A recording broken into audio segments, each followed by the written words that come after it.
दोस्तों, कभी आपने सोचा है कि कुछ लोग मुश्किल हालात में भी कैसे नहीं टूटते और कैसे तब वो उठते हैं जब सारी दुनिया कह देती है कि अब इसका कुछ नहीं। ऐसे ही एक इंसान था, कोबी ब्रायंट, दुनिया के सबसे महान बास्केटबॉल प्लेयर में से एक। वो एक ऐसा इंसान था जिसने अपनी नाकामियों से एक ऐसी शख्सियत, एक ऐसी पहचान बनाई जो बाद में ब्लैक मामा के नाम से प्रसिद्ध हुई। साल था 2003 जब कोबी ब्रायंट अपनी जीवन के सबसे कठिन दौर से गुजर रहे थे। बास्केटबॉल के कोर्ट के अंदर हो या जिंदगी के अंदर, दोनों तरफ उछल कूद मची हुई थी, दोनों तरफ तूफान आ गए थे।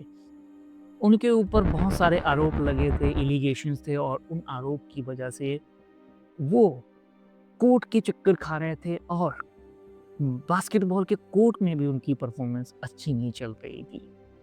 लेकिन कोबी ब्रायंट ने हार नहीं मानी।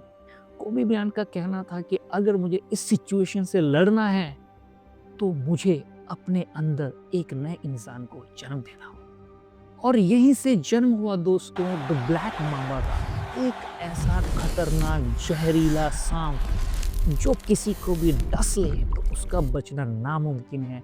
और अगर अपना टारगेट उसने फिक्स कर लिया कि इसको काटना है तो उसको काटे बगैर वो वापस नहीं आता। इतना खतरनाक सांप, इसे ब्लैक मामा कहा जाता है। कोबी ब्रायंट ने अपने आप को द ब्लैक मामा कहना स्टार्ट कर दिया था।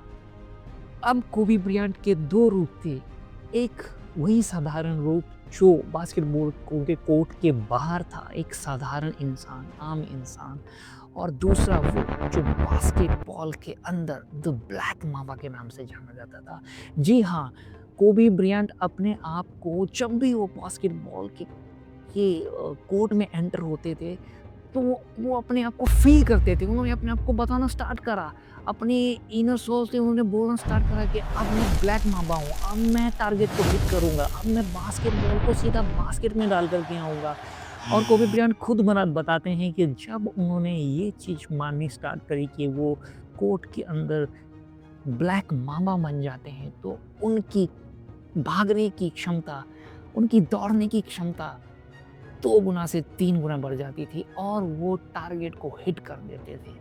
ये ब्लैक मामा ना किसी से डरता था, ना थकता था और ना किसी की बात मानता था। और अगर कोई बात सुनता था तो वो बात थी target and strike. Kobe Bryant ने कहा था, the black mamba is me, it's me that never breaks.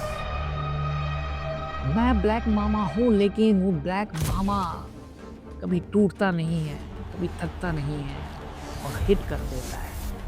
तो दोस्तों, बहुत ही गहराई वाली कहानी है कोबी ब्रायंट की। सोचने वाली बात है कि अगर हमारे भी इस तरह के 2 रूप हो जाएँ, एक हमारा साधारण रूप जो साधारण परिस्थितियों में, साधारण जीवन में आगे बढ़ता है, और एक दूसरा रूप, चाहे वो द ब्लैक मामा हो या कोई भी रूप, हम इस तरह का कोई भी नाम अपने आप को दे दें, खुद को दे दें कि मैं अगर स्टडी करने लगूँ, पढ़ाई करने लग जाऊँ तो पढ़ाई करते समय मेरा ये रूप होना चाहिए। और आप उसी को फ़ील करना स्टार्ट करो तो आप देखिए कि आपकी पढ़ाई कहाँ तक पहुँच सकती है, आप उसमें कितनी गहराई तक जा सकते हो। अगर आप कोई भी काम कर रहे हो, कोई प्रोफ़ेशनल काम कर रहे हो, अगर उसमें आप अपने आप को कोई रूप दे देते हो, सपोज़ आप अकेले चलने में विश्वास करते हो तो आपने अपने आप को अगर द वॉल्फ नाम दे दिया, और जिस तरह वॉल्फ अकेले चलने में बिलीव करता है और वो अपना रास्ता खुद बनाता है, तो आपका रास्ता कितना सटीक, खुद से बनाया हुआ, और आपकी मंजिल आपके कितने पास होगी।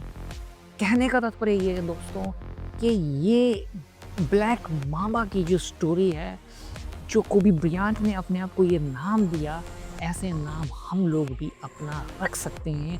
हम लोग भी अपना दूसरा नाम, एक दूसरी इमोशन रख सकते हैं जिसको कोई ना जाने, सिर्फ हम जाने, और हम अपने अंदर से खुद को ये बोलें कि अब मैं साधारण इंसान नहीं हूँ, अब मैं इस प्रोफेशन में हूँ, जब मैं ये काम कर रहा हूँ तो इस काम में मैं भी तो ब्लैक मामा हूँ, द अलोन वॉल्फ हूँ। और कुछ इस तरह का नाम आप खुद को दे सकते हैं और उस काम को करते हुए आपको प्राइड फील होगा। आप उस काम में जब घुसोगे तो आपको लगेगा कि नहीं, मैं वो साधारण इंसान नहीं हूँ। अब मैंने अपने आप को ये नाम दे दिया है तो इस नाम के साथ मैं जुड़ गया हूँ और मैं इस नाम के सहारे ही अब आगे बढ़ूँगा और इस काम को ख़त्म करके ही वापस लौटूँगा। अगर तुम्हारी ज़िंदगी में संघर्ष है और तुम्हें लड़ने से डर लगता है तो तुम अपने आप को नाम दे सकते हो लॉयन, जिसकी आवाज़ से पूरा जंगल डरता है, जिसके आने से पूरे जंगल में शांति हो जाती है। अगर आप किसी काम में डगमगा जाते हो और कंसंट्रेट नहीं हो पाते हो तो आप खुद को नाम दे सकते हो द ईगल। ईगल की कंसंट्रेशन जब वो शिकार को ऊपर से देखता है और काफ़ी समय तक उस पर अपनी नज़रें गड़ाए कर रखता है और देखता है कि अभी उसको उठाने का समय आ गया है, तो वो ऊपर से अपनी पैनी नज़रों को गड़ाता हुआ तो शिकार को उठा लेता है। तो दोस्तों, आप खुद को कुछ एक अल्टर ईगो नेम दे सकते हो, एक ऐसा नाम दे सकते हो जो आपके साधारण नाम से बिल्कुल अलग हो और यह नाम एक सिंबल नहीं होगा बल्कि एक स्विच होगा और जैसे ही तुम इसे एक्टिवेट करोगे तुम बन जाओगे the black mamba, the eagle and the lion. So दोस्तों, अगर आप भी अपनी एक नई पहचान बनाने के लिए तैयार हो तो कमेंट बॉक्स में लिखिए द वार मोड ऑन और याद रखिए, अगर आपके अंदर का the black mamba, the wolf, the lion और द ईगल जाग जाए तो दुनिया आपको कभी नहीं रोक सकती। Bye bye, take care, see you.